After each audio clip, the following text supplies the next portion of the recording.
So when you come to yoga, when you come to that approach to the mind, the first chapter is asking the question, what is the mind? And the second chapter is asking, how do you cultivate it?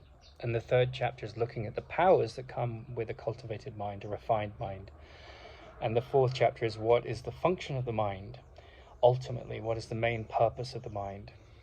And so I'm going to look at the two most important sutras in the first chapter in this video.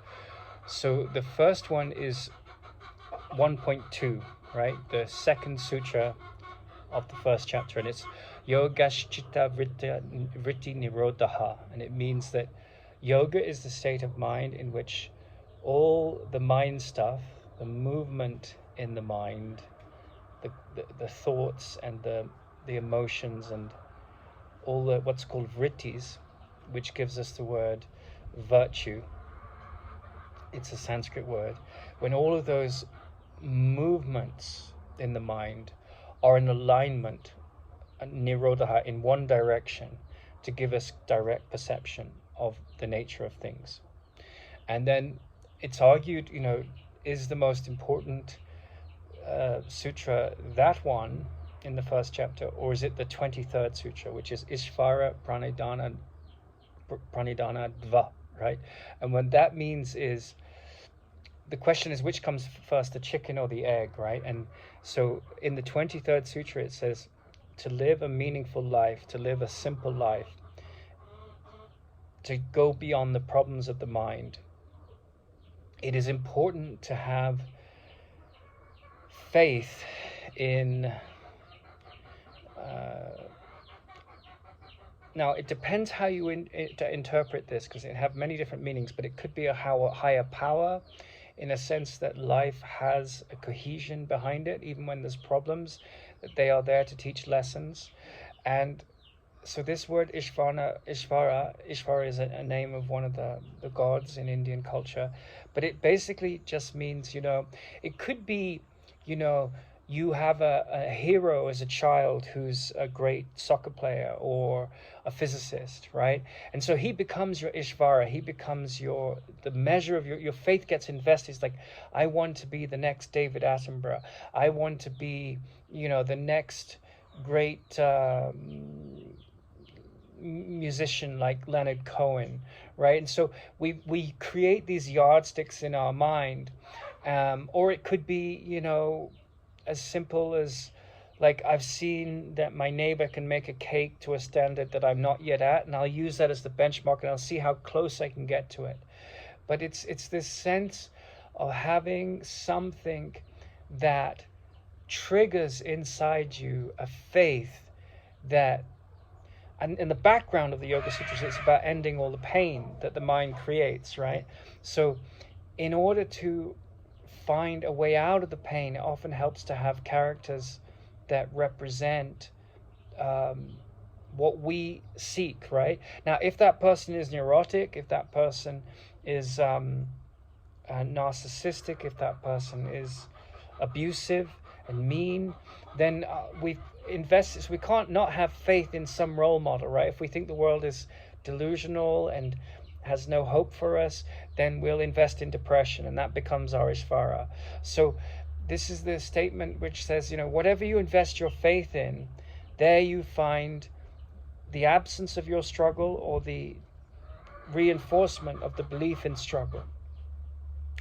And so these two kind of dance together, because you can't have direct perception without some faith influencing how you see what you're seeing, right? So if your faith is that only goodness exists and all else is an illusion to be outgrown, then your Ishvara is an enlightened Ishvara, and it's an enlightened faith, right?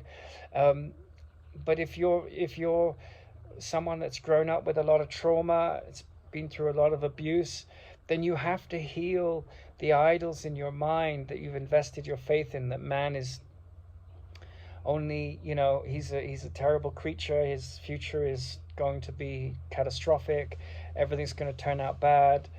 then your Ishvara is this sort of pessimistic God. And these are things that once you get very mature in the way you see, then neutrality becomes very important, because what you see in another reflects what you see in yourself.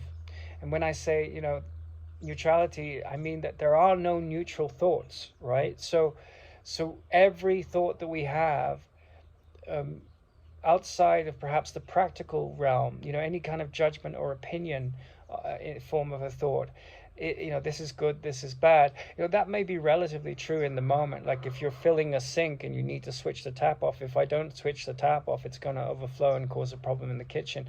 That's there's no value judgment in that, in the sense of he's a bad person, or so that's the kind of thoughts you have to eradicate in order to see with any wisdom. But the practical stuff remains. And so these two incredible sutras dance together in unison. The alignment of how I see, to see without misperception, is the focus of yoga, is the focus of wisdom. And then beyond that lies a knowledge which is with a capital K, which transcends the limited I and the ego.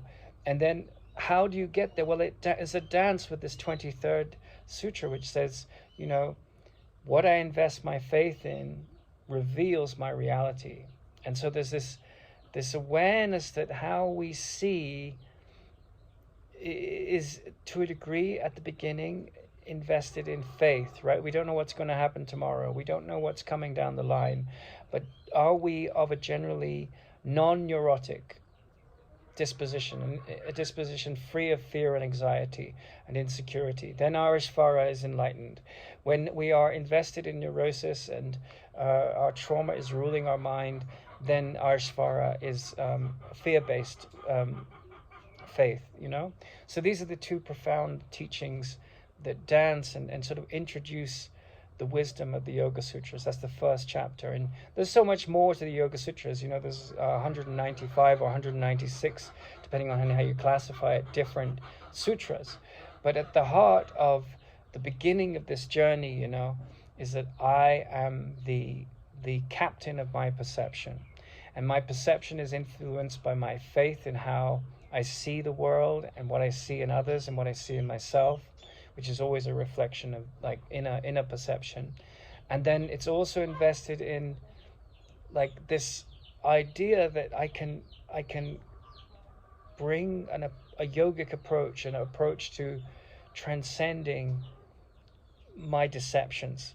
And that is the polishing, the constant polishing of a life that is dedicated to seeing without illusions, to seeing with fresh eyes.